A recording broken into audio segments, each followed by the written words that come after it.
Hi, it's Jerry Vero Jr., Mafia Seat of Power, if you're enjoying these videos.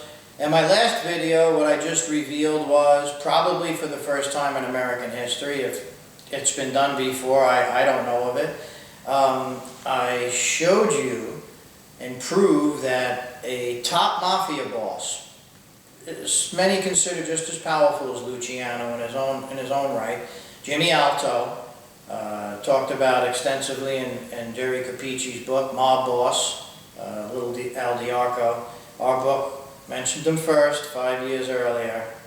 But I showed you his Freemason certificate, because Capici mentions about him, Alto, joining the Freemasons. I have a copy of his certificate, and his initiation or death certificate, whatever that thing is, you saw it.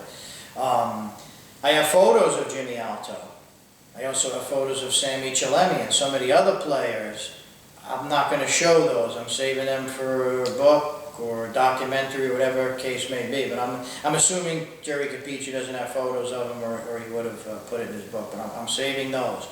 Now the Freemasons, from what I understand, they had some meetings, and funny story, one of the first meetings that Paulie was there with Jimmy Alto and a Freemason, he came back. My Uncle Sonny's telling me this story. I asked him, what's the deal with these guys? He says, I said, they have like a G with a little triangle, and Sonny says, no, that's a protractor. And he explained to them everything about what the Freemasons are about and what they need.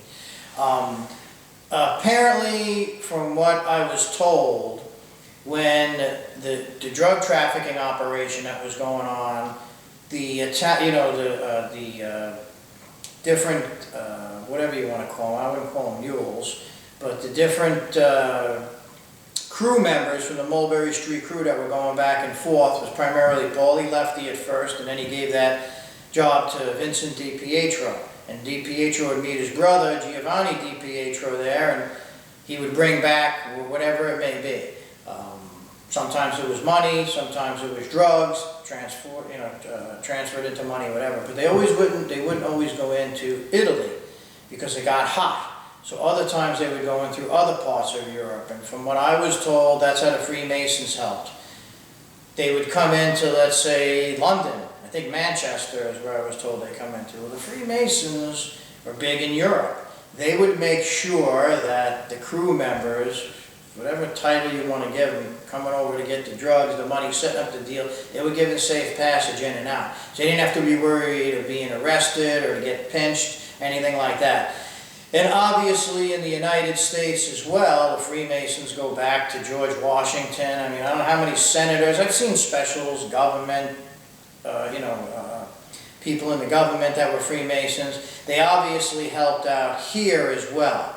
And I have a feeling that that whole scenario, that secretive shadow government, whatever you want to call them, has something to do with the reasons why my uncle's records are classified.